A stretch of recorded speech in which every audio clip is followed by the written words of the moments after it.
Now it happened on the third day that Esther put on her royal robes and stood in the inner court of the king's palace across from the king's house, while the king sat on his royal throne in the royal house, facing the entrance of the house. So it was, when the king saw Queen Esther standing in the court, that she found favor in his sight, and the king held out to Esther the golden scepter that was in his hand.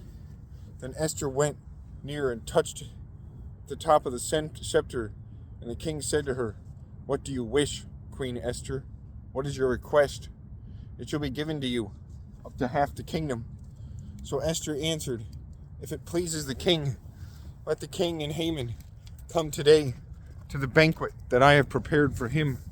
Then the king said, "Bring Haman quickly, that he may do as Esther has said." So the king and Haman went to the banquet that Esther had prepared. At the banquet of wine, the king said to Esther, "What is your petition? It shall be granted you. What is your request? Up to half the kingdom. It shall be done."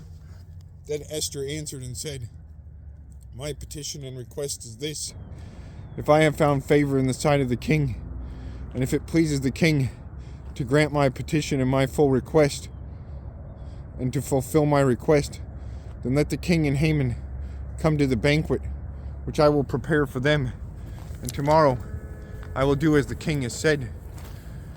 So Haman went out that day joyful and with a glad heart. But when Haman saw Mordecai in the king's gate, that he did not stand or tremble before him, he was filled with indignation against Mordecai. Nevertheless, Haman restrained himself and went home, and he sent and called for his friends and his wife Zeresh. Then Haman told them of his great riches, the multitude of his children, everything in which the king had promoted him, and how he had advanced him above the officials and servants of the king. Moreover, Haman said, Besides, Queen Esther invited no one but me to come in with the king to the banquet that she prepared.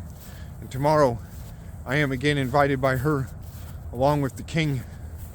Then his wife Zeresh and all his friends said to him, "Let a gallows be made 50 cubits high, and in the morning suggest to the king that Mordecai be hanged on it. Then go merrily with the king to the banquet." And the thing pleased Haman, so he had the gallows made.